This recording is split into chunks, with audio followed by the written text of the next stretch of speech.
This is why he says you must have hope in me. Why? Because your hope in me is pertaining to the word that I have spoken over your life.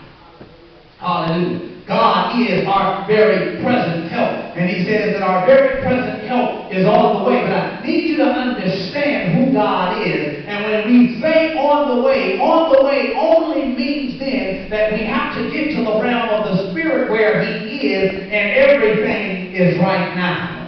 Hallelujah. In other words, he says, if you reside in the Spirit, he says, help won't be on the way, help will be present. Hallelujah.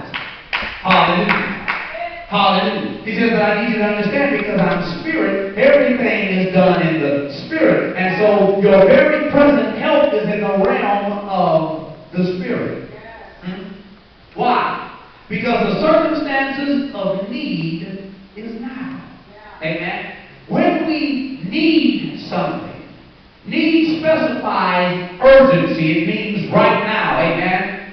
The circumstance of need is right now. Amen. Any of us that have a need, when we begin to profess that we have a need, we're not looking for the sustenance, amen, to come sometime down the line. Amen. He says, but when you begin to specify the circumstance of need, you are saying that what you need is needed now. Amen. So, he says, why? Because the circumstance of need is now. And when there is still time on the clock, there is still time. Amen. Then that means that the need has not yet matured. And the Holy Spirit began to speak something to me. He said, isn't it amazing how the God who created time but is not governed by time is always being time? He says, well, man, I'm always being time. He says, but I want you to know and understand. God is our very present help means that God shows up correctly at the right appointed time, if you will. Why is this important? He says, in the moment that you begin to decree and declare your circumstance of need, and you begin to watch the clock as it is ticking, if the clock is still ticking, then that means there is still time. If there is still time, it is time for you to do what you think you need to do. God began to speak to me. He says, when the time has run out, and you can no longer look at the clock, he says, that's when it becomes my time, because my time is now. Amen. And he says, I am your very present right now help. When you recognize that you cannot time me. Hallelujah. We always say God moved in a nick of time. No, he did not. Because he's not governed by time. Amen. And if he's not governed by time, everything that he does is outside of time. Amen. Now, he says you have to catch this in the Spirit. In order for God to move presently right now, he says you got to ascend or come into the realm of the Spirit. Why? Because in the realm of the Spirit, there is no time and there is no limits. That's why he says all things are possible to them that believe. Amen. Believe what? That God is who he says he is, and he's already done what he said he's done. If then this is the truth, done is done, meaning that time cannot put constraints upon it. Amen. Do we understand that? And so he says, listen, I'm challenging, hear me, I hear God saying, I am challenging your thinking.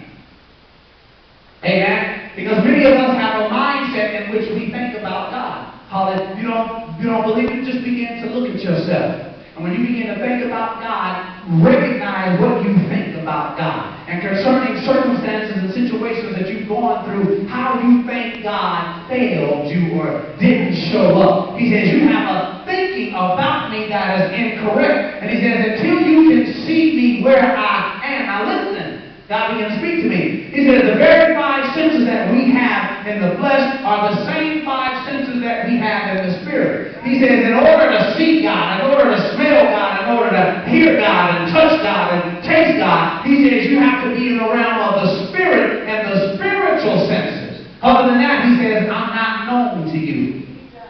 Hallelujah. Amen. I'm not known to you. And he says, and when I'm not known to you is when you begin to time me. Hallelujah. Hallelujah. So then, Psalms 4:1 1 through 3 says, God is our refuge and strength, mighty and impenetrable to temptation, a very present and well-proved help in trouble. In some translations, it says in the time of need. So when the time of need comes, it means that it represents trouble, something that is unfavorable to us. Amen? Hallelujah. But he says, therefore we will not fear, though the earth should change, and though the mountains, hallelujah, be shaken into the midst of the seas, though its waters roar and foam, and though the mountains tremble at its swelling and tumult. He says, you must pause and calmly think of what I have just said. That's what Selah means. Not to just pause and calmly think, but to pause and calmly think of what God has just said. In other words, even though everything around you, the waters and the mountains that appear big and unmovable in your life, will change, confirming your circumstances of life, but Jesus says, pause and calmly think of this. When what appeared to be unmovable changes, God steps in at a very present and well-proved help in trouble. In other words, he says, for some of us, there are some things we've been faced with. Amen. And we just don't really believe that God can move because they appear to be so much bigger than our belief in God. Amen. He says, but I need you to know and understand that even those things that appear to be unmovable in your life, when the circumstance of life begins to move, because life makes things happen. Amen. Things that are favorable at times, and then things that are unfavorable at times. But life happens. And when life begins to happen, things that were a staple in your life, I hear God saying, that you thought would never be touched, never be moved, begin to move and be shaken and cast into the sea, and you begin to faint and fear. He says, at that time, when there is no more time remaining, is when I, God, show up as your very present help. And God began to speak to me. He said, the problem with the body of Christ is, we don't want to wait till there's no more time left. Amen? If you begin to understand and know every time the time is ticking down, the more antsy we begin to get, some of us begin to shout, amen, with the time because we sing. And it's not so much we shout because of happiness and joy, but we're shouting like, oh, Lord, and oh, where you at, God?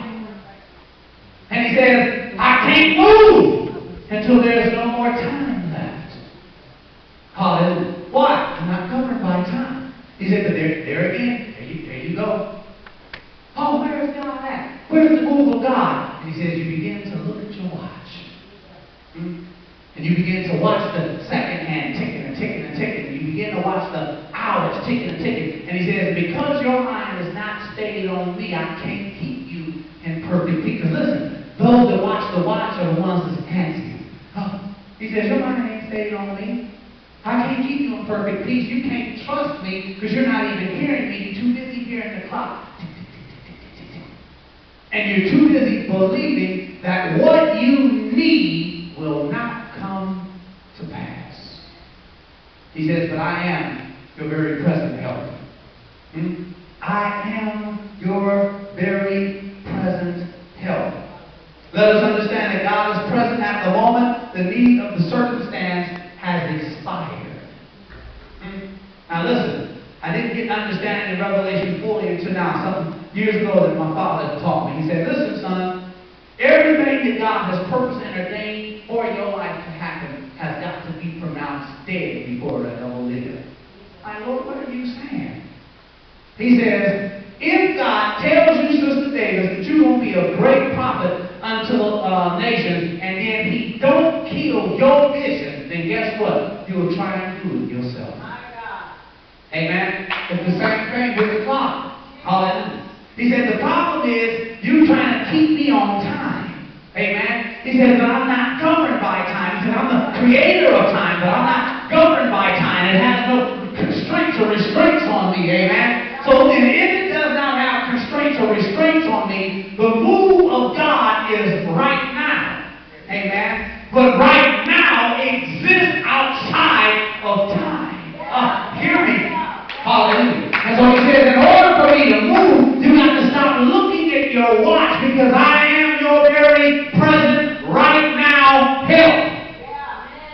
Hallelujah.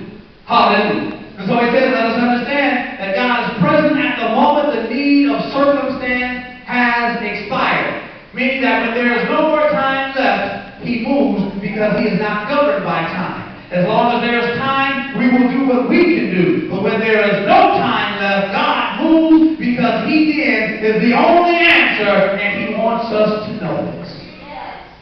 Hallelujah. See, the problem with us, when we have time, when we have everything else, we want to compare it to God, and God says, I'm not comparable. So then I've got to renounce and denounce and pronounce death on everything that you use to try and govern and hold it. He said, that's why I tell you, let me outside of the box.